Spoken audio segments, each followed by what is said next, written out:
We'll bring this meeting of the Governing Board of Library Trustees, Dixon Public Library to order. Before we go into closed session, do we need a motion for this? Identify Aida, interim director, as the board's representative in negotiations with unrepresented library staff. Maybe we ought to just do a motion and second to be safe. I'll move. I'll second. We have a motion and a second. All in favor? Aye. Aye. And do we have any comments on closed session? Seeing none, we will adjourn to closed session.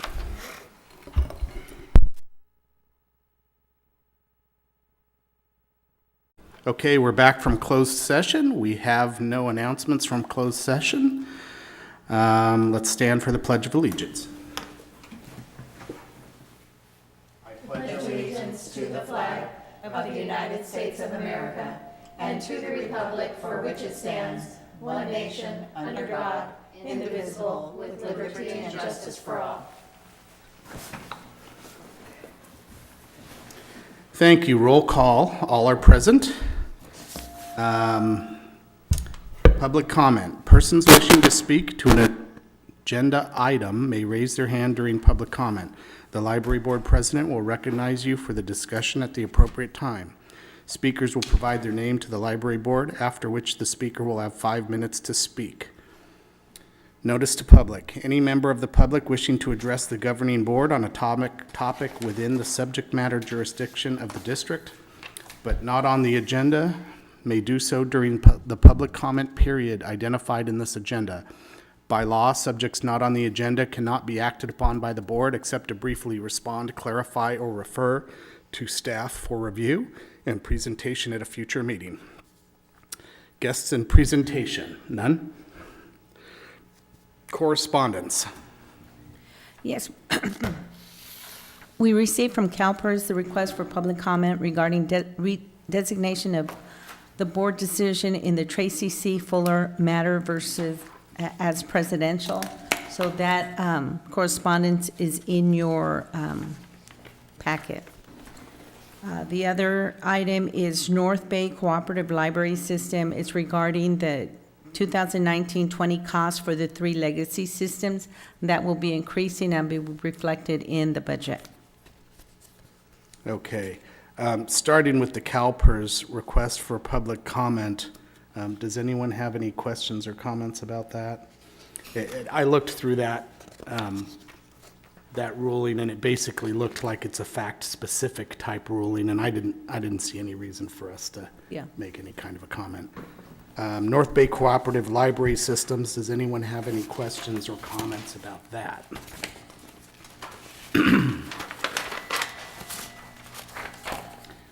It looked like this is basically shortening some of the actuarial time from 30 to 20 years, and how will that impact us?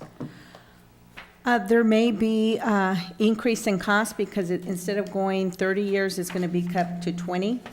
But we won't get a cost until they finalize it. And I'm not sure what the numbers will be because those are coming from CalPERS. Okay, so we don't know at this point how much that's going to change our CalPERS contributions? We don't know from NorthNet, the library system. They're the ones that provided this information as to the cost on the legacy systems, and it will be increasing. At this time, we don't know what that increase will be like. It's each employee is on a different system. Okay. Do you have any idea when we'll get an idea on those numbers and how they will impact our budget? I'll be discussing this tomorrow with Solano County to see if they have any answers to that. Okay, great. Any other board questions or comments? Any public questions or comments? See none. And any public questions or comments on the CalPERS request for public comment? Seeing none. Okay, anything else on either of those issues? No. All right. Consent agenda. Do we have any board questions or comments on the consent agenda? Seeing none, do I have a motion to approve the March 14th, 2019 agenda minutes? I move to, Hot mic. oh, Try again.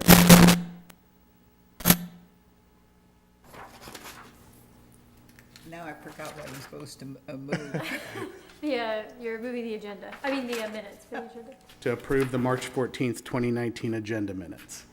I move to approve the Okay, we have a March motion. 14th agenda minutes.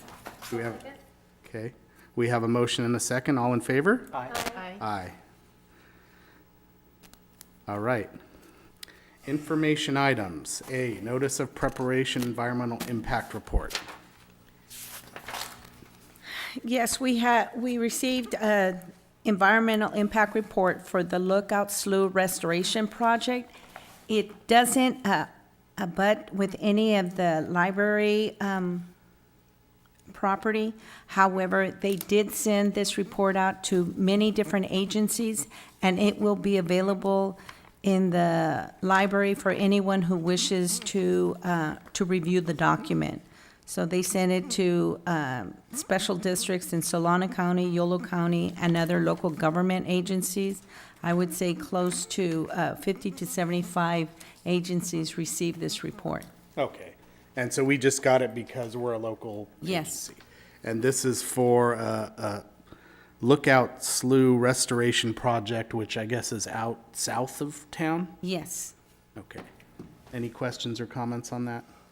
No? Any public questions or comments on that? Seeing none. Dixon Adult Literacy Program. We did receive a report, one-page report in your agenda regarding the literacy program. Let's see if I can find it.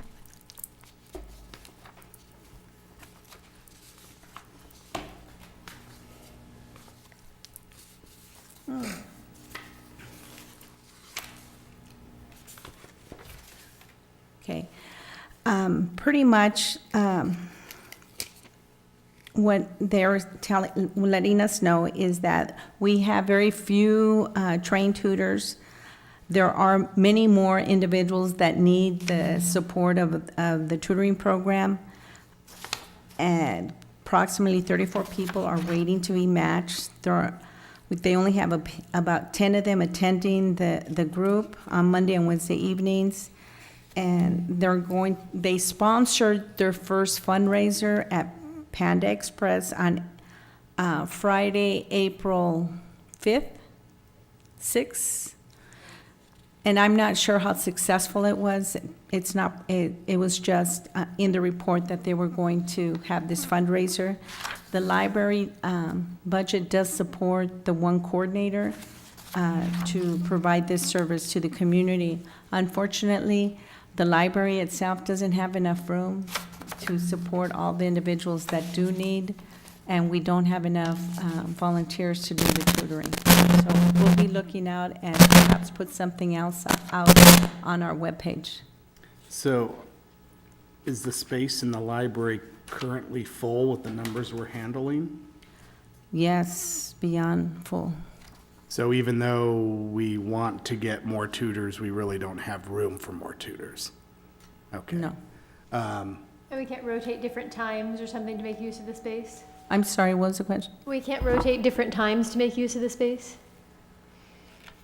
I think the library is impacted with just the use from the community, and I'm not sure that setting more hours, if it would alleviate some of the problem. But it's something that we can look into. It all depends on getting the volunteers to assist with the tutoring and their time availability. Yeah, so either if the tutors or the people being tutored work during the day, they might not be able to come in during the day. Do you Correct. want to come up and say something? Well, I could comment because I work 3 nights out of the week. And thank you for that. And I will say, I'm Jennifer Springfield, librarian. I work at the library. And we are, like, all the tables, all the chairs, a lot of other spaces, and even the children's room, tutors are using most nights, between, I would say 5 and 7 is the most impacted. They do come at other times of the day, but obviously, like you said, people work. So, Yeah. I don't know, a lot of tutors are going to like Starbucks and other places because there's just not room. So, Thank you. Could we look into whether the city could provide space or any other local establishments that might be willing to give space? It seems like this is the type of thing that community groups would want to support. Like maybe the school district? School district, or I was wondering as well about, we do have a community serve, the senior center. Yeah, I was thinking the senior center or But we want even, juniors and sophomores to be there too. Yes. yeah, or even Dixon Family Services Come on, across the street, you know, would be another possible location if there was an ability to have somebody over there with a key that could let people in or something. And maybe if the senior center's not available, maybe we could get the PD room at the district offices or something.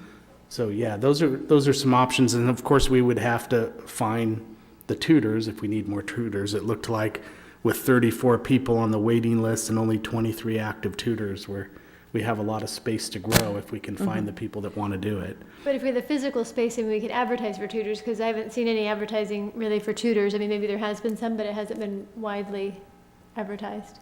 Okay.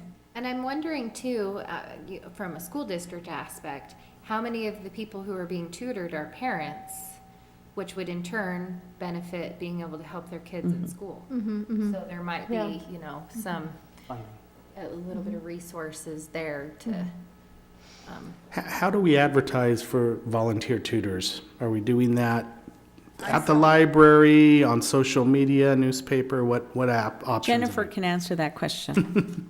See, we're glad you're here, Jennifer. Okay. It's not why I came, but that's all right. I'm happy to help. Pam, as far as I know, she has some flyers up in the library. She also advertises in the newspaper, I believe. I've seen that a couple of times for tutors.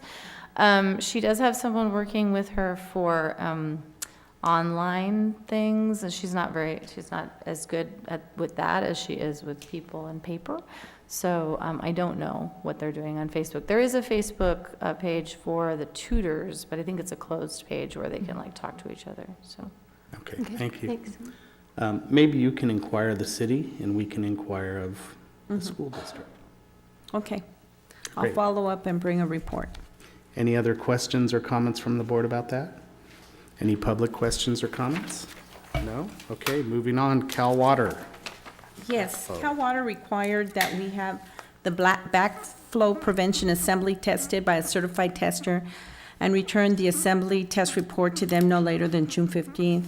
We did hire PDQ from the list provided by California Service.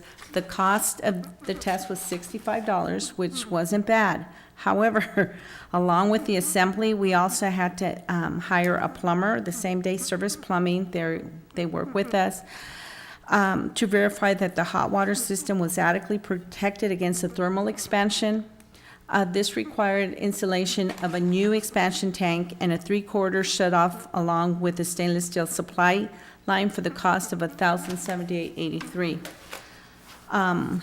All this then made us compliant with the California Water Service, and we were able to get this done in a very timely manner, and everything went back to the California Water Service with our certification.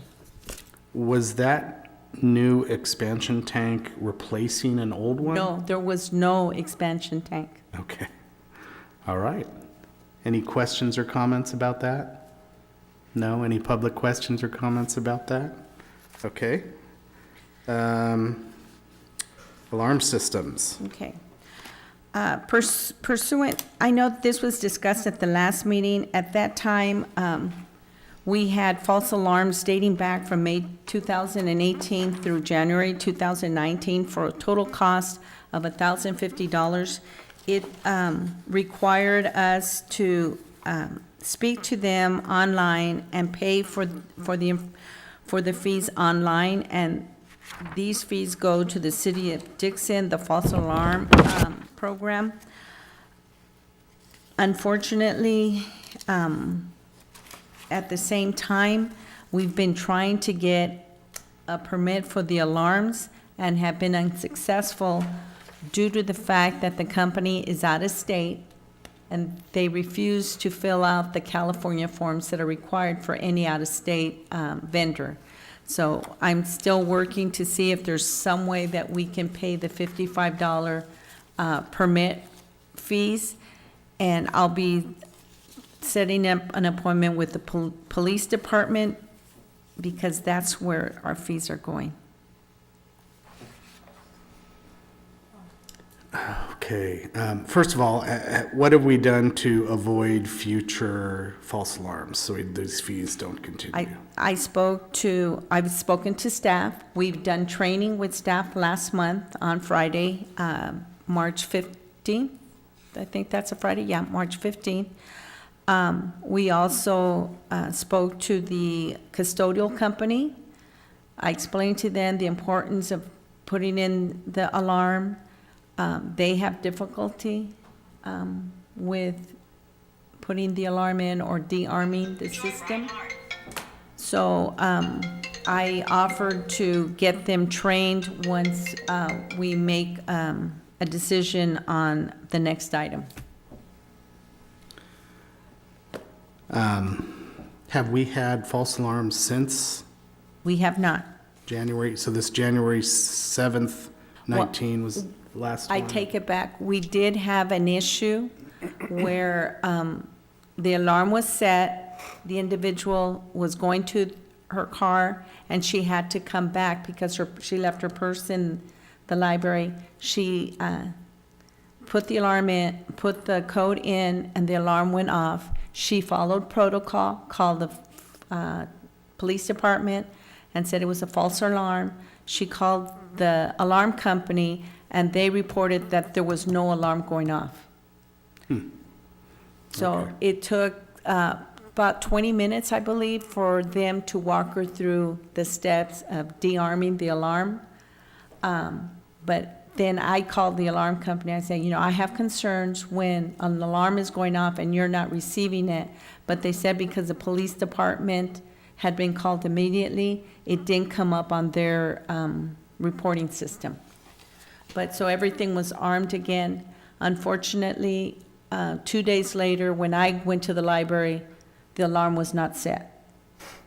And I'm the first one usually in the library when I come to work on Wednesday, Thursday, and Friday. So I called the company again, and I said, I want to know who's coming in, who's setting the alarm, who's unsetting it, and they have no way of knowing that because the system is so old. Yeah, I was gonna say, how old is that system? I want to say 2004. So, I mean, it's an antique.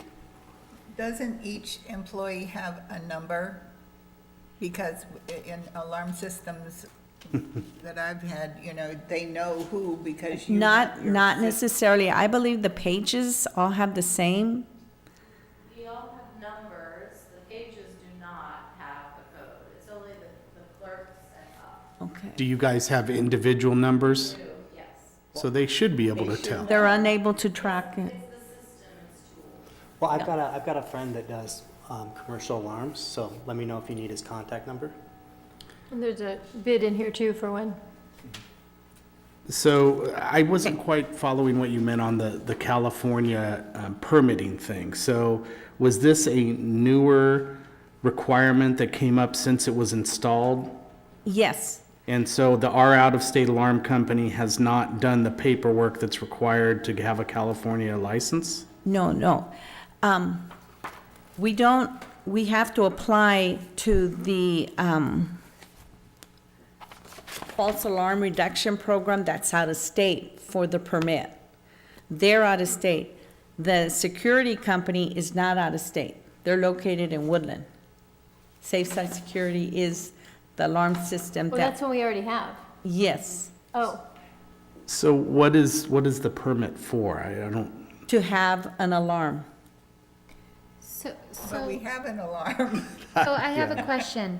Is this safe side security for $570? Are we gonna, is that a quote to put in a new system? Yes, Okay. So I have, which is cheaper than the $1,000. yes. But if we're still having false alarms though, so let me ask you this. So does the police department are they automatically dispatched out? If we had just, my husband has to deal with this at his work and we get calls at all times of the night sometimes. But some places have a private security company.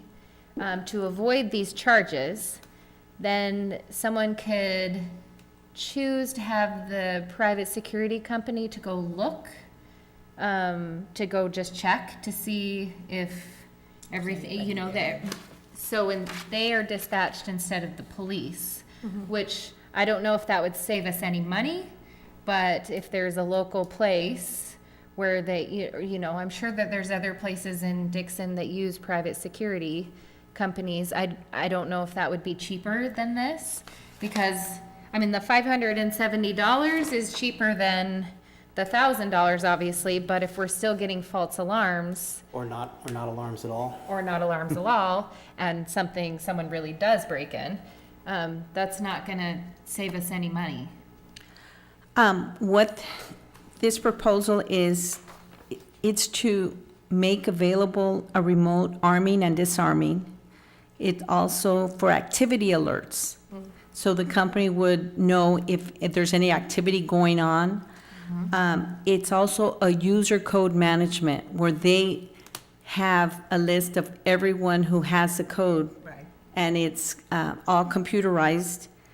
It has an open and close event notification, and everything can be, it's Wi-Fi device integrated, which is an upgrade system than what we currently have. It would also separate the fire alarm system that we have and the burglar alarm. So this would be the burglar alarm on a separate device. So do they have 24/7, someone monitoring the alarms? And so when there's an alarm called, when there's alarm triggered, I don't know how the company works, but if there's someone designated that they call to say, you have an alarm going off, what do you want us to do? And you can Yes. say, dispatch the police, or it's opening time, so it's my employees, or, Yes, Or if it's a burglar, you could be like Mr. T voice. yes. Got my library, sucker. But we can't do any of this until we get this permit, is that what I'm hearing? I don't know that we can't upgrade the system, but I know that we are having difficulty with the permit, and I'll be, again, speaking to Solano County, the auditor's office, to see if we can, mitigate this and not require them to fill out that one form that the county is saying we need them to fill out, because they filled out a W-9, which is what's required of everyone, because they're not one of the vendors, and they need the information for them to be a vendor. well, so another option would be what security company does the county use? And to look into if these aren't very user-friendly, to possibly get quotes from other companies. Yeah. Okay. What are the other advantages of having the burglar system and the fire system separate, unlike now where we have one system? I'm not sure, other than the fact that you would then separate if a fire happens. It's real obvious. The water, our water sprinkler system would activate versus the burglar security that gets activated because it's motion censored. If we have anything, say a window or one of those mobiles flying, turning, that can activate it. So I'm not sure really what's the advantage of separating the two systems, but because it is so old, the burglar security system isn't doing what we really want it to do right now. Especially if it's not activated, so. And I think someone was saying they believe that it was a bat in January that may have caused the alarm to go off, because they did find a dead bat. Okay, well, maybe if you find out what the county says about the permit and what we can and cannot do if we can't get the permit, and perhaps you could look into that option of private security and whether that would save any money over. Okay.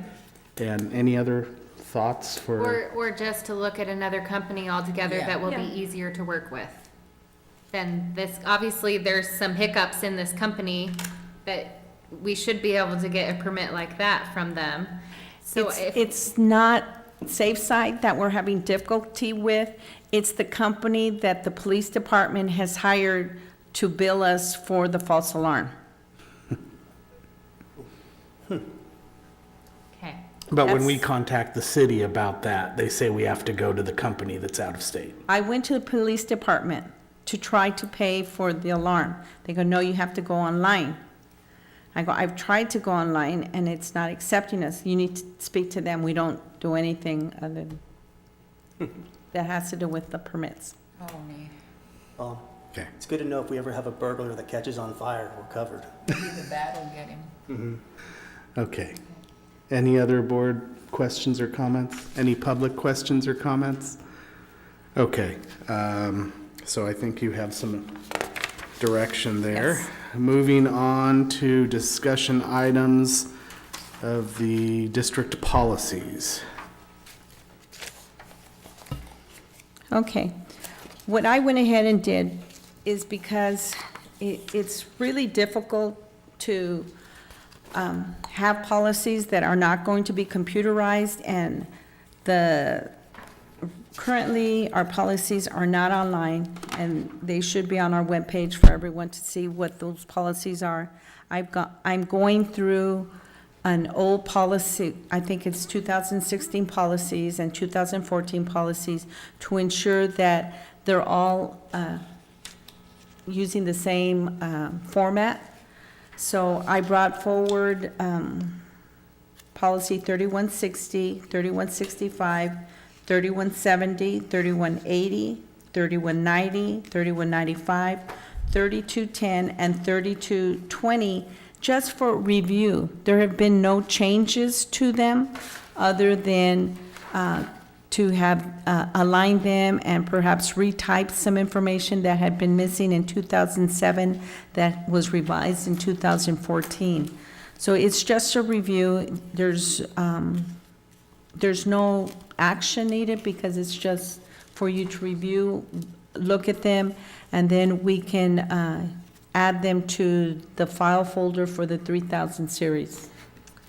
Okay, and you've put reviewed with today's date so that we'll remember when we last looked at them. Yes. So why don't we go through these individually? Do we have any questions or comments on policy number 3160? yeah, I actually do. Okay. So,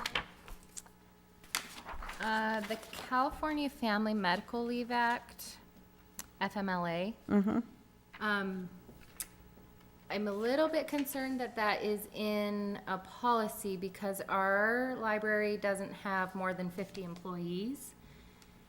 And so because we don't have more than 50 employees, FMLA does not apply to the library. There is something separate, there's a Pregnancy Leave Act that's separate from that for maternity leave, and that does apply to all employees who have had a pregnancy and had a delivery. But so it does concern me a little bit that that is in here because according to our attorney, and I've read documentation on it, unless there's more than 50 employees, we are not subject to that. That can be removed, and then it'll become a first read and then an action. So it's a good thing to bring these so that you can see. Yeah. So I would just say this is talking about our policy with people being able to request leave. It says leave may not be used in combination with the Family Medical Leave Act. So it's not necessarily saying the Family Medical Leave Act applies, but it is saying if it applies, it's not. But I do agree that kind of implies Implies that that it's we there. have it. Yeah, So I think so too. I would think maybe that would be something to address with our attorney. Okay. About how that should be modified, if it should be modified, so we don't somehow imply that FMLA applies to us if it doesn't. Okay. Any other questions or comments on that? No, I think if Scott takes a look at it, and, I mean, I can understand absolutely the leave of absence without pay for 30 days if it's requested, but that's completely separate from FMLA, and so I don't even see why that even has to be in the policy. Well, part of it might be if we were to grow to where family medical Yeah, leave we could add it applied, in then there we'd too. want it in our, Yeah. it may, so, but I think that's certainly something Scott should give us some legal advice on. Public comment? I just wanted to say that I do vaguely remember Scott making a change to another policy that has to do with FMLA, so that might be referring to that policy. Yeah, and I think it had something to do with the numbers like you're talking about, but I don't specifically recall what we. But I think we need to make sure all of our policies are in a line, because we did approve that, that policy. And I think he probably helped write that too. And so Okay. we need to make sure that they're all in line, so there's no one policy contradicting the other policy. Correct. Okay.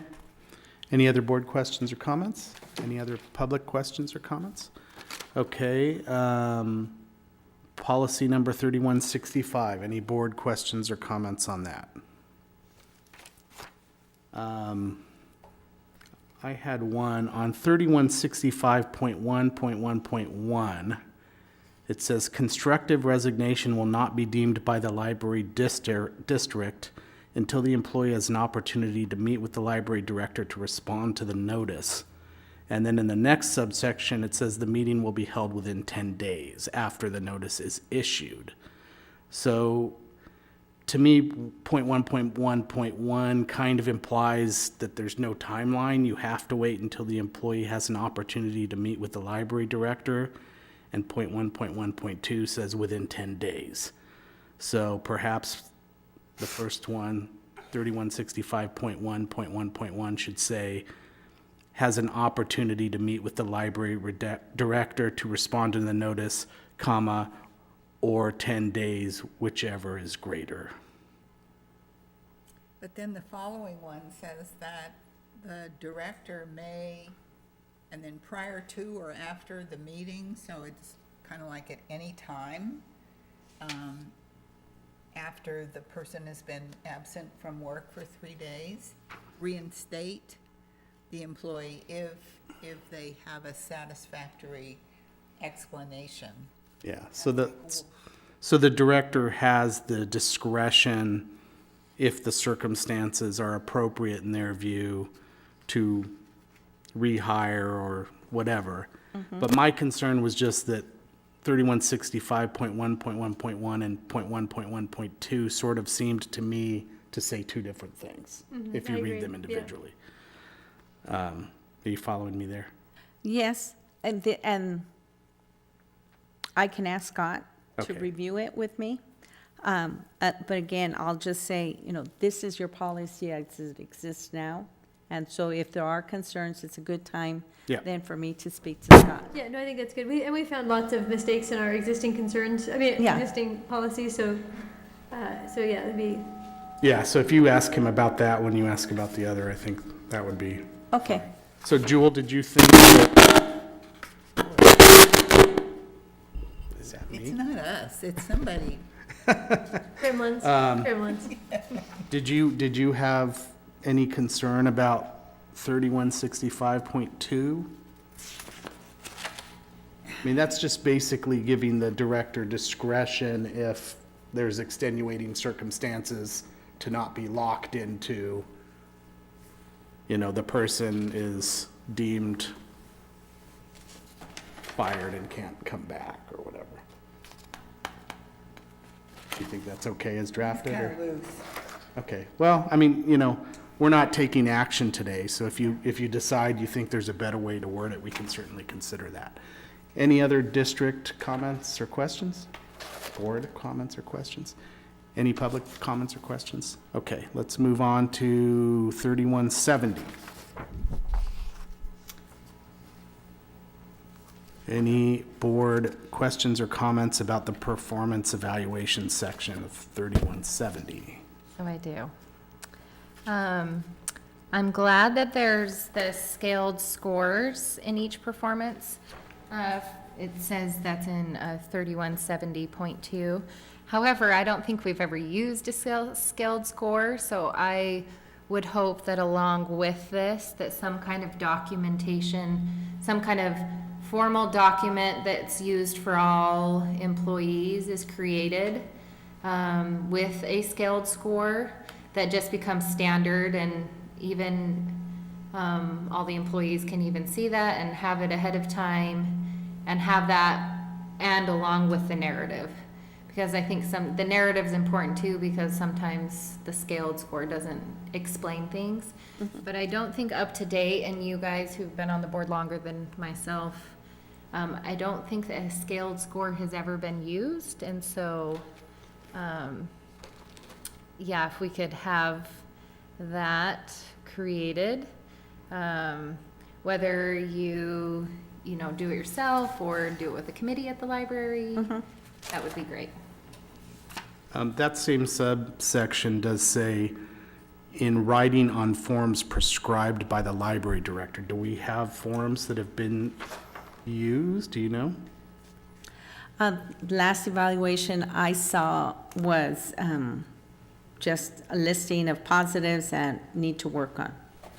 I think it was at the goal setting that. No, Oh. this is something, this is a true Steve had written an evaluation.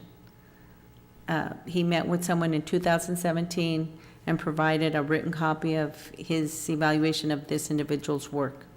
But I'm not sure that that was everyone. I think the last evaluation, if I'm not mistaken, and you guys, was in 2014. I think where everyone was evaluated, I think it was in 2014-ish. So. So maybe you should look at or bring us some options for what kind of forms we should have as part of our policies or part of our manual to use for evaluations.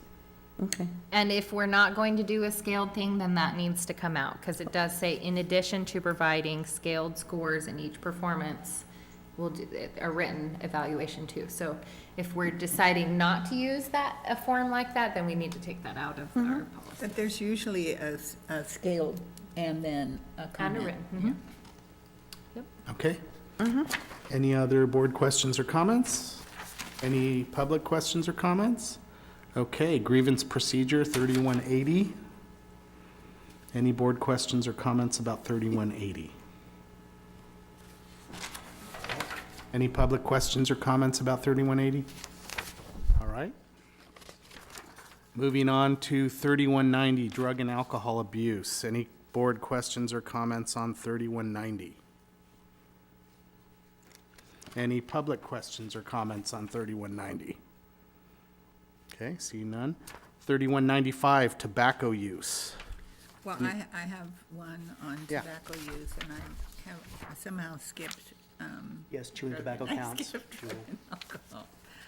So in the first, or the second session, it says, therefore, in the best interest of the health and safety of employees and the general public, the smoking of tobacco products within the Dixon Public Library in accordance with state law. Doesn't make sense. Yeah, I noted. Doesn't say anything about being prohibited. I or- think, yeah, I saw that too, and I was gonna say, I think it means to say there shall be no smoking of tobacco products within the Dixon Public Library, or something like that. Yeah. And we might want to expand that beyond just tobacco products now. We might want to say Vaping. vaping or any, I don't know what general term is used these days to cover all Well, that stuff. tobacco product use, which would include everything, including spit tobacco. but there are also Like a vaping are now, which is- it just I isn't- know. yeah, fruit flavored that might not have tobacco in them, but we still don't want people What- doing About it. cannabis. That's a good point too. Yeah. Is there a term we can use that covers all that That's stuff? a drug, I guess. Well, I don't know if there's a term that maybe we can. tobacco and drug use. Other, Other. I bet there's a thing, other something products, other, And Any what's- kind of, Other smokable, What's the but law? that's not only smokable. yeah, What's the law Eat according to brownies. like, it's true. I think of like state buildings or a college campus, like there's a law, a state law, maybe a federal law of how close Oh, yeah, it's 300, allowed yeah. to a building, 30 It's feet? in there. It's 15 feet or 30 feet from Oh, the 30 door feet and right there. 15 Okay. feet. yeah, I think you're right though. I Controlled mean, substances, maybe that's it, controlled substances, no? no, I don't think it's necessarily a Isn't controlled anymore, substance. no. I think maybe, I don't know if you can do a little research or ask Scott if there's a term for all aerosol type or smoking type products that the term we can use to say, but it should say, yeah, No. there shall be no. Yeah, I thought that Because was. it doesn't say the policy, you know, it says you can't do it, but it doesn't say what you can't do. Okay. Okay. Any other board questions or comments about that? Any public questions or comments about that? Seeing none, policy 3210, unlawful harassment. Any board questions or comments about 3210? Oh, wait, I'm sorry. Yeah, 3210. Okay, I had one comment, and that is on 3210.5. It says, been unlawfully harassed shall provide a written compliant. instead of complaint. Complaint. There's Is just there a, such thing as lawful harassment? that's a good question. Only with you, John. Oh, thanks, Jewel. Okay. Any public questions or comments about policy 3210? Let's see. Oh, so 3210.5, Yeah. aside from complaint instead of compliant, let's see, what was it here?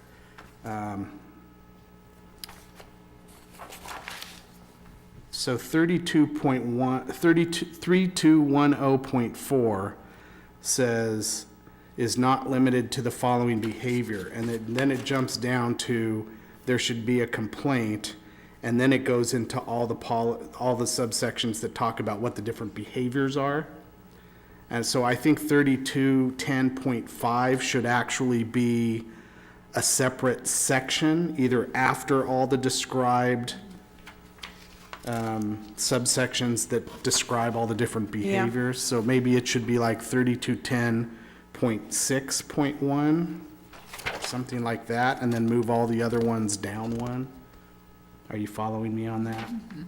Because 3210.5 is not describing the behaviors after 3210.4 says the following behaviors. And so it kind of is in the wrong place there. Okay. Okay. Any other board questions or comments on that? No, any public questions or comments on that? Yeah. It's just an aside, it's not, it has to do with this, but maybe there should be eventually a policy about what to do when the public perhaps might harass the employees. We had to deal with that in Yolo County, I also work over there, so. Okay. The public, can you repeat that again? Harassment from the public. So I mean, this is, I think, addressing internal harassment, but So like a there's- safety issue if there's a patron who gets abusive or something? right, what is the policy then for us to use? Okay, great, thank you. So with that, that might be good to, I don't know if we have a policy, I'm assuming. Yeah, we'll have to We search for don't, that. if there's some sample policies of what that would look like. Good. Can you search for something like that? Great. Okay.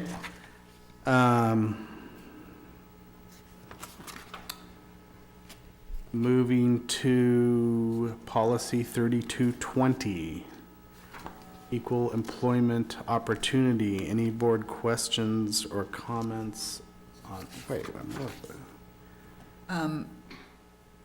Just on, I'm skipping to 1.2, but the or is, needs to be separated, or is employed. yeah. And then, well, it's, yeah. And See, there's just. any of those something- are all yeah, they're clumped all together. pushed Yeah, You, together. yeah. Okay. Any other board questions or comments on that? Any public questions or comments on that? Seeing none. Employment of library page, policy 3017. Any board questions or comments on that? I was just thinking, at the top, it says, it's kind of repeats twice. It says a preference will be given to high school students and higher education students carrying 12-plus units or more. Part-time hourly employment students need to be full-time. High school students or higher education students carrying 12-plus units or more. I think it's kind of just repetitive. I think we could take out part-time hourly employment students need to be, and just have that stated once there instead of twice.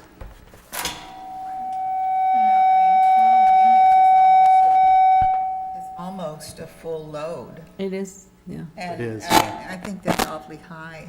I mean, you know, that you have to be practically a full-time student in order to get this job. Don't say hi, we have that drug policy.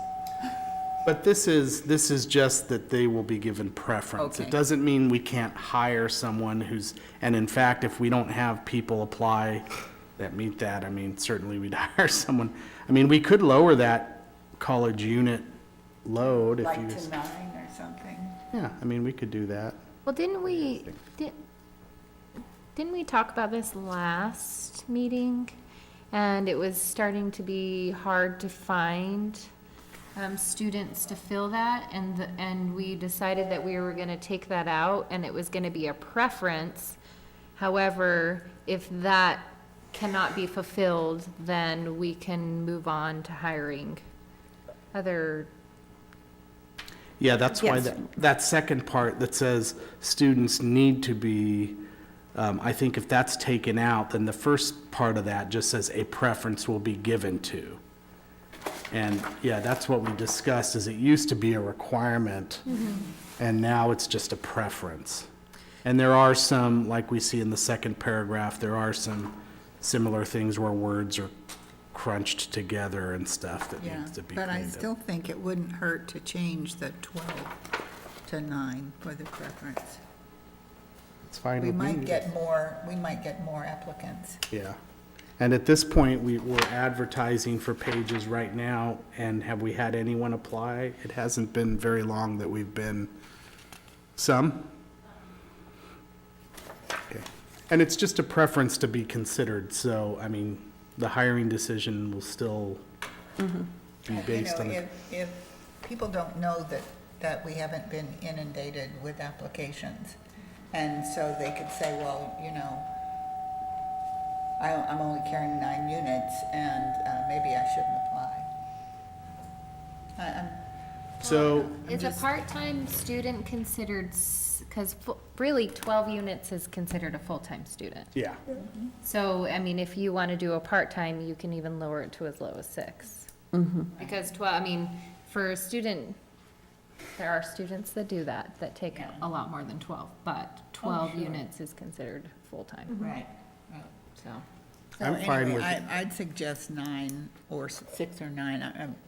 I just think that. I'm fine with, I mean, this isn't on for action, but I'm fine with 9. How do you guys feel about that?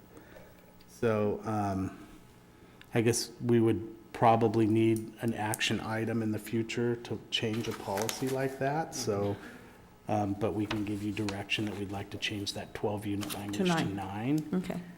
And then we'll look at it and consider it then, and then take out that second repetitive sentence there. Okay. Any other board questions or comments on that? Any public questions or comments? Come on up. So I was talking to Catherine and Heather about this policy, and there's quite a few issues, I think. The last part of that paragraph, further, they must meet the criteria of residing within the boundaries. Catherine's pretty sure that's illegal, that you can't make that criteria, that they have to reside within the boundaries. Might be something to look into. Yeah, for sure. The third paragraph says about, when there are sufficient numbers of pages, then that's good for the library, kind of. They're hired to replace the departing employees. I'm not sure why that needs to be in a policy, but that's up to you guys. It's just kind of a statement, like, we need enough pages to do our jobs. And then the fourth and the fifth, I really don't understand. Like, I don't understand why it was in here originally. I get that they're students, but why are they not evaluated the same way as the rest of the staff? Like, we're not evaluated this way. I don't know why pages would be evaluated this way. And in that fifth paragraph, it does still say student library aide, and since the name is now going to be library page, that should be changed. Yeah. Student there could be taken. You know what, you do bring up a good point, though. I mean, there is a date here, and like, for example, for the school district, we do have a date by which all employees should have a review. And that, going back, sorry, we've already passed that, but going back to reviews, it might be wise for us to consider something like that for in the future, just so we do know that, someone has it on their radar and doesn't keep putting it off. So, I'm not saying that it has to be this, that, I mean, I agree with you that they're an employee and but whatever that date is, that everyone should have their reviews done by that.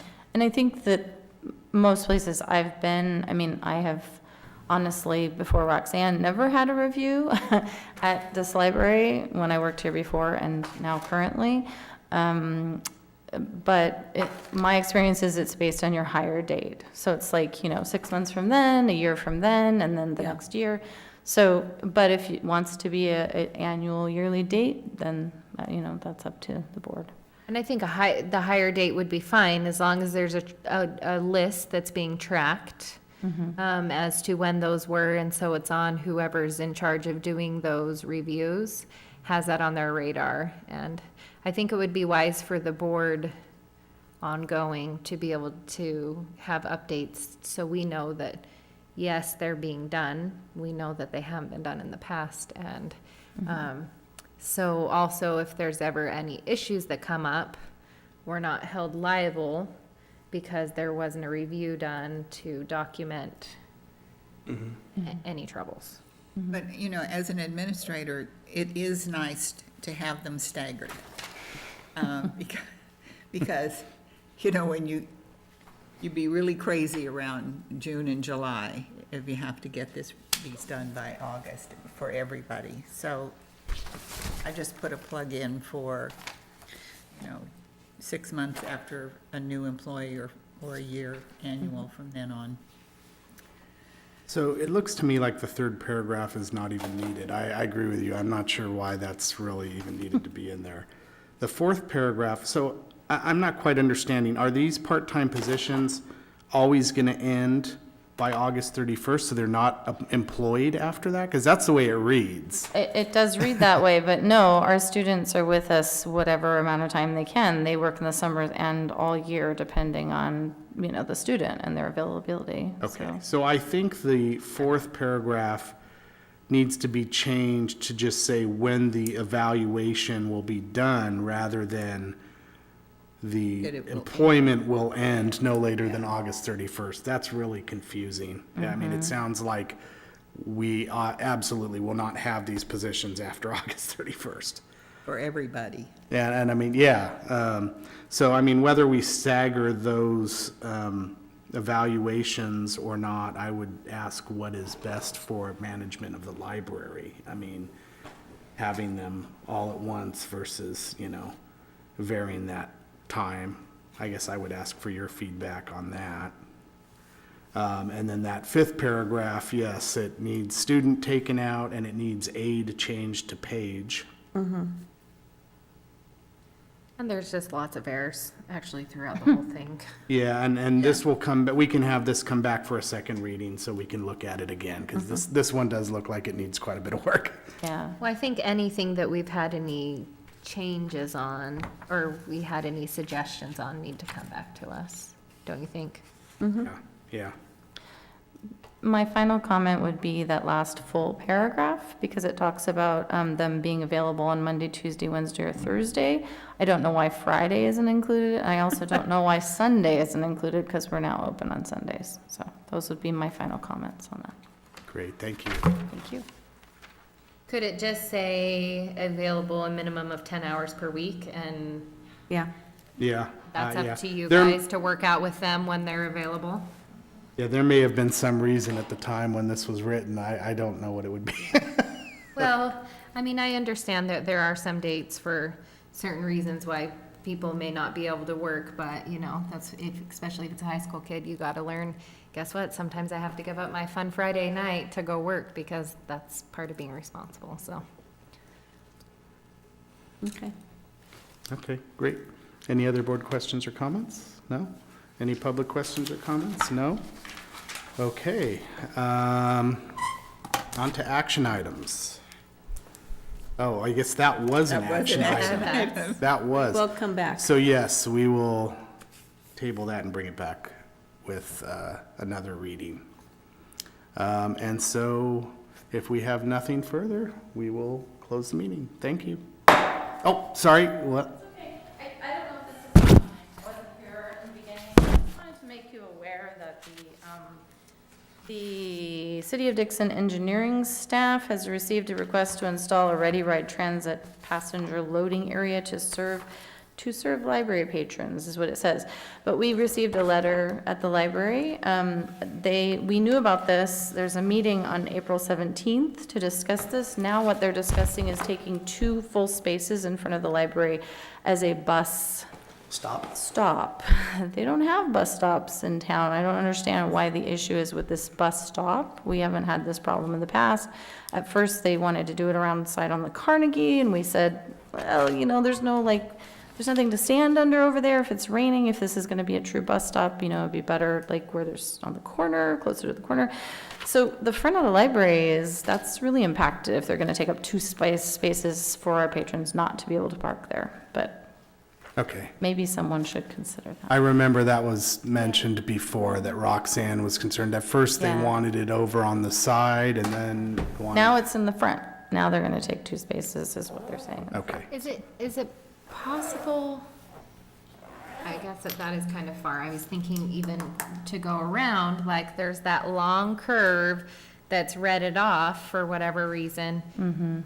And I don't even know if there's a fire hydrant over there, but it's really long. Maybe it's just for cars, but all the way down there, no one parks there anyway, so it wouldn't.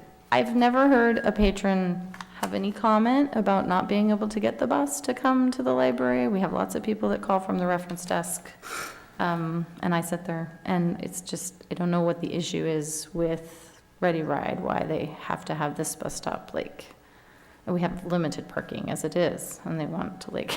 Do you know where they pull up to now? Just varies depending on where It cars are just varies parked. depending on where they can park. Like, you know, we have that whole side and the front, but if there's Well, a and space, then how they often pull does in. Ready Ride go there? You would have to ask them. I mean, I might get a call from the reference desk. I don't know who calls on their own private phones, but using the reference desk phone, like maybe 3 times a week, someone calls. So you'd have to ask Ready Ride how I often. mean, even if but- it's 3 times a day, that's still kind of, It's just an odd issue. We at the library don't really understand, like, there's no other bus stops in town. Why? well, there's like a parking right on No. here. Yeah, so, I mean, there's an empty lot just like 2 blocks away. They There's could an empty park- bank. There's, I wish we could open that. You said that meeting with the city is on April 17th now?